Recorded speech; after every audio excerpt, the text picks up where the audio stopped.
menjelaskan fajar kadzib itu suka nongol di sekitar jam 2 atau setengah 3. Sementara fajar shadiq atau fajar kedua sekarang ini posisinya masuk fajar yang kedua pertanda malam habis, pindah masuk ke waktu fajar itu sekitar jam 4:30 berapa sekarang?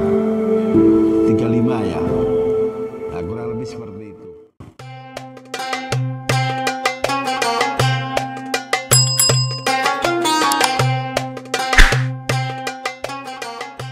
Itu penetapan waktu-waktu dasarnya menggunakan apa? Misal nih, zuhur jam 12 lebih sekian menit, asar jam 3 lebih sekian menit, maghrib jam 6 lebih sekian menit, isya jam 7 lebih sekian menit, subuh jam 4 lebih 30 sekian menit. Itu dasarnya dari mana, Pak? Para ulama menjawab, waktu terkait pelaksanaan sholat dan waktu imsak dasarnya dari kajian ahli astronomi. Dalam konteks di Indonesia, otoritas untuk menetapkan waktu-waktu itu ada pada BMKG, Badan Meteorologi BMK. Kan singkatan apa? Klimatologi dan geofisika. Jadi dia yang selalu ngecek, Pak, posisi waktu-waktu yang dibutuhkan umat Islam. Ada yang protes, loh itu kan dasarnya matahari. Bukankah kalender kita itu dasarnya penanggalan pakai rembulan? Nah, ini yang perlu dijelaskan. Jangan kemudian muncul klaim-klaiman kalau kalender matahari itu yang punya Nasrani, sementara kalender yang dasarnya rembulan yang punya umat Islam. Ini keliru. Jadi nanti Allah itu sebenarnya udah nyindir setidaknya di 2 ayat untuk menunjukkan masalah kalender itu, baik yang patokannya matahari atau rembulan. Misalnya kalau dihubungkan dengan ayat di surat Al-Kahfi, ayat yang menjelaskan tentang sejarah para pemuda dan anjing yang tertidur di gua, itu kan Allah mengatakan begini, walabisu fi kahfihim salasa mi'ati sinin wasdadu tis'ah. Kata Allah, mereka para pemuda idealis bersama anjingnya tertidur di dalam gua. Guanya di mana, Pak? Guanya ada di Yordan. Saya pernah ke sana. Itu disebut dalam Quran dengan dalam ayat salasa mi'ati sinin, sebanyak 300 tahun, wasdadu tis'ah, ditambah 9 tahun. Nah, ayat ini ternyata dikritisi para pendeta yang ada di Madinah. Ini Quran kok mau nyebut 309 tahun saja, bahasanya muter-muter katanya. Mestinya kalau mau nyebut angka 309 tahun kan bahasa Arabnya salasu mi'atin wasab'in, kan gitu aja. Lah kok ditambahi wasdadu tis'ah. Akhirnya pendeta ini penasaran dan kemudian pergi ke kota Madinah nyari-nyari para sahabat, dan untungnya ketemu Sayyidina Ali. Sayyidina Ali itu kan digambarkan sebagai pemuda yang alim, pinter terkait persoalan agama. Pendeta ini datang kemudian tidak mengucapkan salam. Saya mau nanya, katanya. Nanya apaan? Kamu siapa? Saya pendeta Yahudi tinggal di sana. Oke, nanya apa? Itu loh, katanya si pendeta. Kok Quran itu biasanya bahasanya indah, sistematis ketika menjelaskan sesuatu, tapi khusus ketika menjelaskan durasi waktu anak-anak muda yang idealis tertidur di gua, kok ungkapannya salasa mi'ati sinin wasdadu tis'a. Dia tertidur selama 300 tahun dan ditambah 9 tahun. Kenapa enggak langsung salasa mi'ati sinin watis'a misalnya? Kok ada tambahan wasdadu? Nah, Sayyidina Ali itu karena sudah diajari Nabi, sambil senyum jawab, itu untuk menunjukkan, kata Sayyidina Ali, bahwa tidurnya para pemuda dalam gua kalau dihitung pakai kalender Syamsiah matahari, tidurnya 300 tahun. Tetapi sebaliknya kalau dihitung dia tertidur pakai hitungan kalender rembulan, tidurnya 309 tahun. Jadi kalimat wasdadu sengaja Allah pasang, dan Allah nggak nyebut 309 tahun tapi 300 ditambah 9 tahun. Itu uraiannya begitu katanya. Nah, ini kemudian nanti mendorong kepada para astronomi untuk ngitung, apa benar sih kalau dihitung pakai matahari 300 tahun, kalau dihitung pakai rembulan jadi 309 tahun. Betul-betul dihitung tuh. Akhirnya ini sekaligus menjadi ilmu bahwa selisih antara durasi waktu kalau dihitung antara matahari dan durasi waktu itu dikonversi pakai rembulan, ternyata per 100 tahun matahari itu kalau dihitung pakai rembulan menjadi 103 tahun.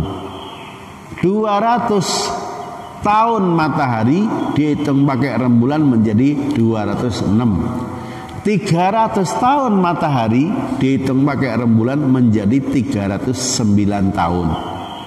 Maka nanti ukuran waktu yang ditetapkan dalam Islam itu semua acuannya pakai kalender rembulan. Sama ketika disebut misalnya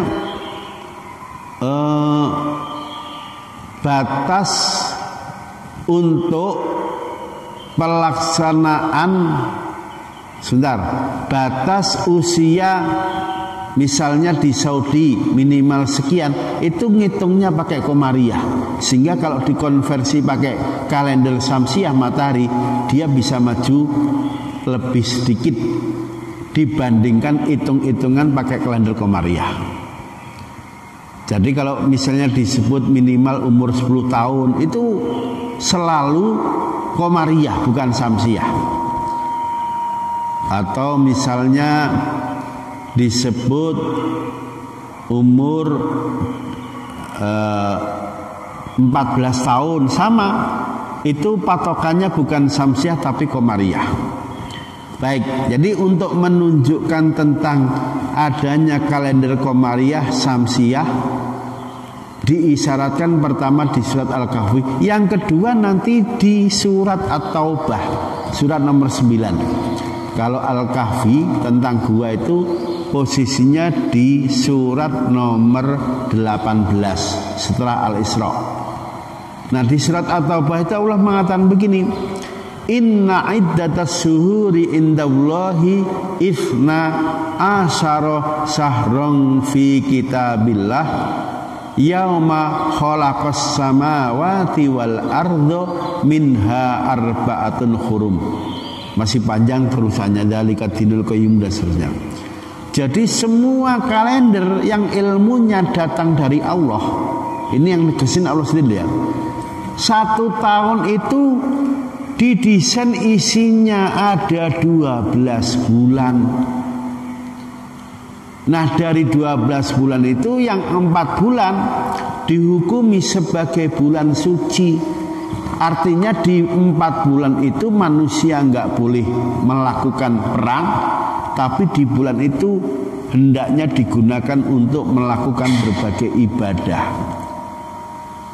Pak, sebetulnya penjelasan pembagian kelompok bulan-bulan dalam kalender komariah itu seperti apa lengkapnya?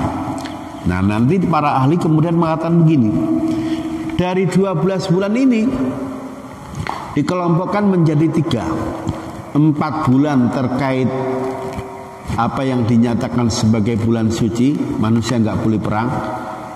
3 bulan ditaruh berurutan, Dzulqa'dah, Dzulhijjah, Muharram. 1 lagi di urutan ke-7, Rajab. Ini nggak boleh perang, Pak. Kenapa nggak boleh perang?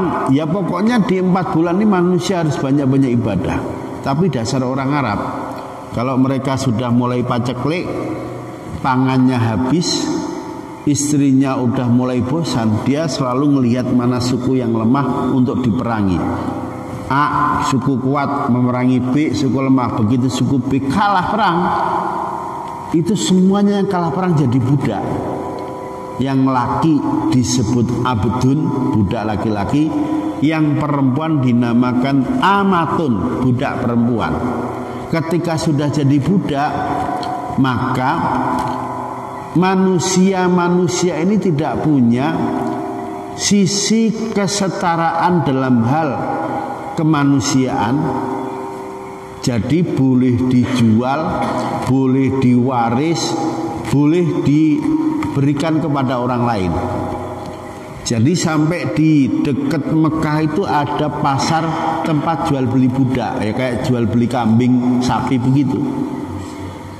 Lah terus yang mahal, yang murah, yang kayak apa, Pak? Dijawab, kalau di pasar itu ada orang jual manusia cantik, pasti mahal ini. Cantik, pinter nyanyi, pinter nari. Tapi ketika perempuannya hitam kulitnya, sering kentut, lah itu murah itu. Diajak kerja nggak bisa. Sama yang laki-laki, yang mahal tuh laki-laki yang gagah, tampan, kerjanya bener, itu mahal. Laki-laki malas kerja, jelek, suka kentut, ya itu murah dijualannya. Itu sampai ada pasar budak. Lah terus budak-budak itu kapan bisa jumlahnya menjadi banyak di satu waktu? Ya jawabannya ketika habis perang. Biasanya banyak budak itu. Suku yang kalah perang itu otomatis jadi budak. Misalnya pasukan A, dia berhasil menaklukkan kampung A. Satu kampung itu punya dia nanti. Hartanya dia ambil, manusianya dia ambil jadi budak. Kalau dia mau kawinin semua, ya istrinya bisa 50, istrinya 100 begitu. Sebentar, dalam tradisi masyarakat Jaliyah itu ada sebutan untuk perempuan yang dinikahi dengan cara membayar mahar, itu disebut istri. Tapi perempuan yang dia ambil digauli nggak bayar mahar, itu statusnya yang disebut dengan budak tadi, budak perempuan atau amatun. Jadi dulu itu sebelum ada Islam, laki-laki yang duitnya banyak, yang sering perang dan menang, itu istrinya banyak. Bukan istri ya, dia punya istri 1 atau 2 atau 3 atau 4, tapi punya selir yang banyak. Jadi bedanya istri dengan selir, istri itu diambil dengan bayar mahar, menyesuaikan strata perempuan tadi di kampungnya. Kalau selir itu dikuasai, dimiliki misalnya dari suku-suku yang kalah perang. Nah, di zaman mendekati ketentuan hukum nikah, itu banyak laki-laki, banyak sahabat yang jumlah istrinya mungkin 1 atau 2, tapi selirnya bisa 100, bisa 50. Dan nanti kemudian aturan pernikahan yang dirumuskan dalam Islam itu menyangkut jumlah. Kata Nabi, sekarang laki-laki nggak boleh istrinya lebih dari 4. Jadi ada yang bilang, Nabi istriku 10 gimana? Ya ambil 4, yang 6 pisahin. Nabi, saya punya istri 4, tapi selirnya 50. Itu biasa itu. Laki-laki yang biasa perang dan menang pasti gundiknya banyak. Dan kebolehan mengawini budak itu ternyata berlanjut nanti sampai kepada diberlakukannya aturan nikah. Jadi setelah ada aturan tentang nikah, baru istri itu maksimal 4 dan tidak boleh lagi punya budak. Diatur seperti itu. Berarti kalau ada laki-laki punya budak, istri budak, kapan Pak istrinya bisa menjadi merdeka? Dijawab biasanya ketika punya anak. Nanti anaknya kan terlahir merdeka, istrinya belum. Biasanya anaknya nanti yang ngerengek minta ke bapaknya karena malu, masa ibuku budak, minta agar bapaknya memerdekakan istrinya tadi. Lah itu biasanya baru dimerdekakan. Tetapi setelah era-era sahabat, keberadaan budak itu nanti berangsur-angsur habis. Karena kalau ada orang melanggar ketentuan hukum Islam, salah satunya caranya disuruh memerdekakan budak. Dan ketika budak itu punya anak, biasanya anaknya nanti yang kemudian minta kepada bapaknya agar ibunya dimerdekakan. Dan itu nanti dibahas di fikih dalam satu bab judulnya Ummul Walad, namanya seperti itu. Baik, kembali tadi masalah kalender Samsiyah dan Qamariyah. Kalender Qamariyah setahun ada 12 bulan, dimulai dari Muharram, Safar dan seterusnya sampai terakhir Dzulhijjah. Dari 12 bulan itu dibagi menjadi 3 kelompok. Kelompok pertama terkait bulan suci, nggak boleh perang. Kan ada 4 bulan ini ya, Dzulqa'dah, Dzulhijjah, Muharram berurutan, tambah yang terakhir Rajab yang ada di urutan ke-7. Kelompok kedua terkait musim, ini isinya 5 bulan. Rabiul Awal, Rabiul Tsani, Jumadil Ula, Jumadil Tsanah, Ramadan. Rabi itu artinya musim semi. Rabiul Awal musim semi pertama, Rabiul Tsani musim semi kedua. Jumadil Ula, Jumat artinya dingin membeku. Musim dingin pertama, musim dingin kedua, dan musim panas. Jadi Ramadan itu tidak ada hubungannya dengan bulan suci, dia terkait musim. Nah nanti dalam konsep fikih, musim ini terkait erat kewajiban suami ngasih nafkah berbentuk baju. Ternyata ungkapan yang dipakai orang Arab untuk kaitannya kewajiban nafkah memberi baju, istilahnya disebut wakis watu faslin. Kalau nafkah berbentuk makanan itu harian, nafkah itu yamin. Jadi suami itu tiap hari harus ngasih duit untuk nafkah istri dan anaknya sebelum subuh. Jadi sebelum subuh, habis sholat subuh, istrinya panggil, ini duit 10.000 untuk nafkah hari ini. Kok nggak niat begitu? Kewajiban nafkah gugur, tapi suami nggak dapat pahala. Jadi kita ini biar dapat pahala memberi nafkah, tiap hari duitnya harus diberikan istri sambil niat. Gimana Pak, tanggal 1 duitnya udah disita istri, gajinya udah diambil. Nah kalau gitu, istrinya tiap pagi yang nemui suaminya nanya, "Bang, hari ini minta dimasakin apa?" Begitu istri nanya dimasakin apa, kita bilang bikinin pepes ayam. Sekaligus dalam hati niat, itu duitku yang udah diambil istri, yang digunakan untuk belanja hari ini, nafkahku untuk keluarga. Kalau ini dilakukan berarti suami dapat 2 hal. 1, dapat pahala memberi nafkah. 2, telah gugur kewajibannya memberi nafkah. Jadi caranya itu. Oke, saya kembalikan. Jadi nafkah memberi baju itu ngitungnya musim.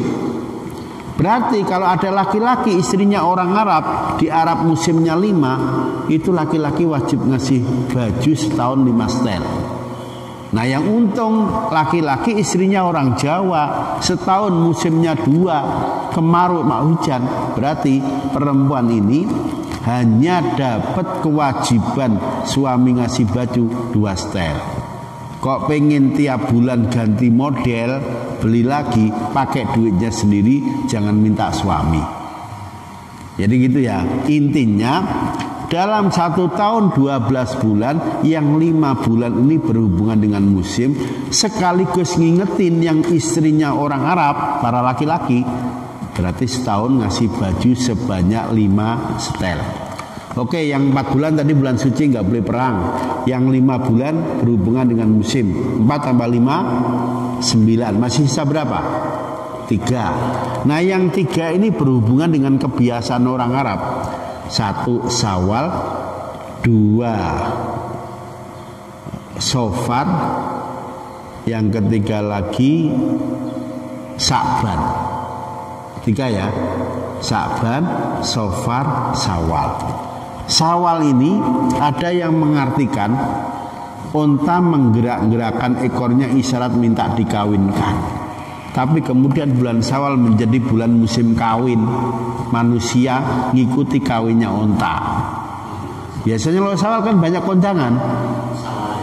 Padahal itu sebetulnya bulan kawinnya unta itu, manusia ngikut-ngikut aja. Kemudian Safar itu bisa dibaca sifrun, bisa sofrun, artinya 0, 0, 0. Jadi sifar itu angka 0, 1 wahid. Nah ini juga berkaitan dengan kebiasaan orang Arab. Biasanya di bulan Safar mereka mengosongkan rumah, mengosongkan tenda untuk perang. Jadi dikit-dikit perang. Pikirannya perang mulu orang Arab itu. Karena dengan perang dia dapat budak, dengan perang dapat logistik. Makanya mereka senang perang. Nah yang terakhir, Safar sudah, Syawal sudah, Sya'ban. Sya'ban artinya kumpul. Di bulan Sya'ban orang Arab ngumpulin kuda, ngumpulin senjata, ngapain? Siap-siap perang. Jadi setahun itu yang nggak boleh perang hanya 4 bulan, selebihnya boleh perang. Jadi seperti itu. Nah, karena Allah memberikan jaminan kok 1 tahun didesain 12 bulan, ilmunya pasti Allah. Berarti kalender Syamsiah matahari yang dimulai dari Januari, Februari, Maret sampai Desember, berapa bulan ini? 12 bulan juga kan? Maka kita harus yakin kalender matahari itu juga ilmunya dari Allah. Persoalan itu diklaim punya orang Nasrani, itu klaim mereka. Hakikatnya kalender yang patokannya matahari itu yang punya juga umat Islam. Jadi jangan bilang itu kalendernya orang Nasrani, salah. Kita juga punya itu. Dan umat Islam sulit atau nggak bisa meninggalkan kalender matahari. Hubungannya dengan ibadah.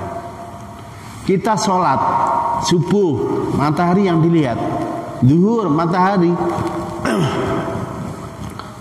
Kita ingin misalnya melakukan wukuf, itu juga matahari patokannya. Apalagi yang matahari. Kita mau sholat subuh, zuhur, matahari. Kita mau wukuf, matahari. Kita mau puasa Ramadan, sama matahari juga. Kalau gitu kita merayakan pergantian tahun baru matahari boleh nggak Pak? Boleh, asal cara-caranya benar. Diisi dengan doa, zikir di masjid misalnya. Yang nggak boleh itu pergi ke lapangan semalam suntuk, pesta pora, lupa nggak sholat. Itu baru nggak boleh.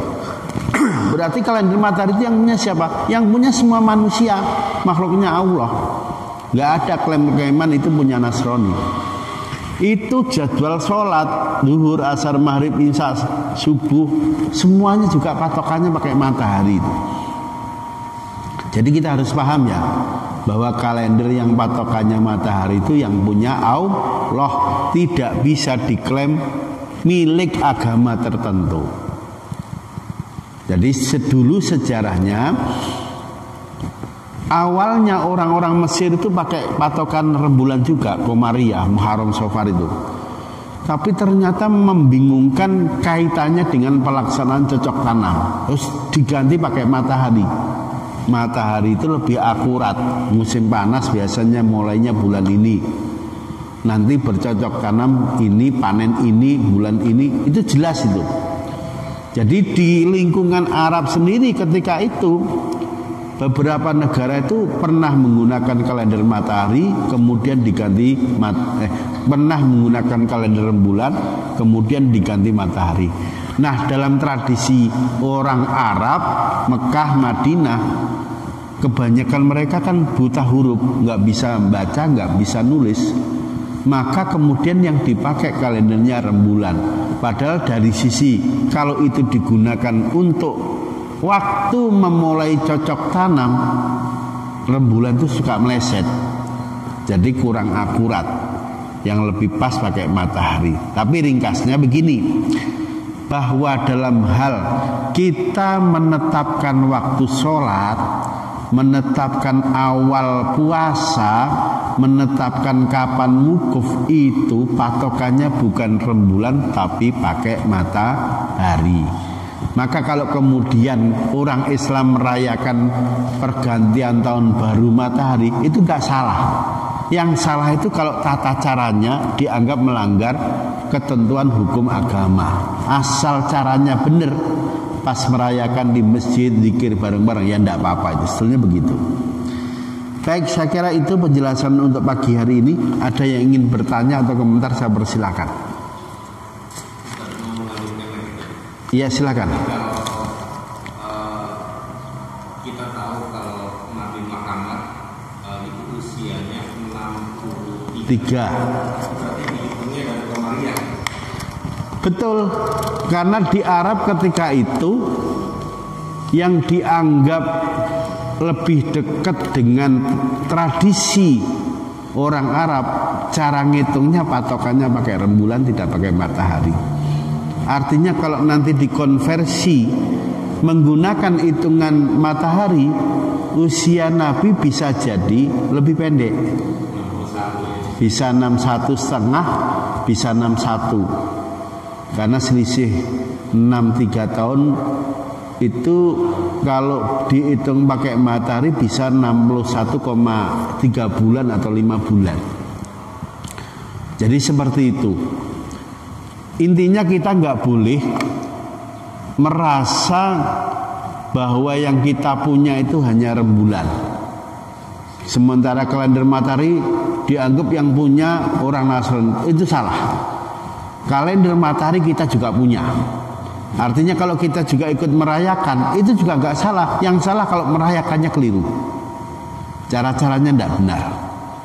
Nah, biar orang tahu, jangan sampai kemudian diklaim kalender matahari itu punya mereka, kita hanya punya rembulan. Nggak bisa begitu.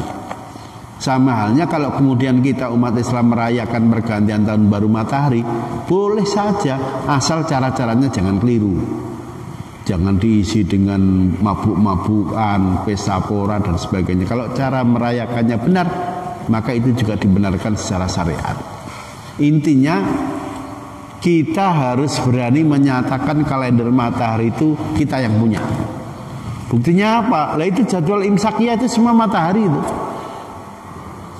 Jadwal sholat, waktu wukuf, Idul Adha, Idul Fitri, itu semua pakai matahari. Dari sisi cara pelaksanaannya ya. Tapi kalau Idul Fitri mulainya dengan lihat rembulan, ru'yah, betul, dari sisi itu pakai rembulan, tapi dari sisi yang lain pakai matahari.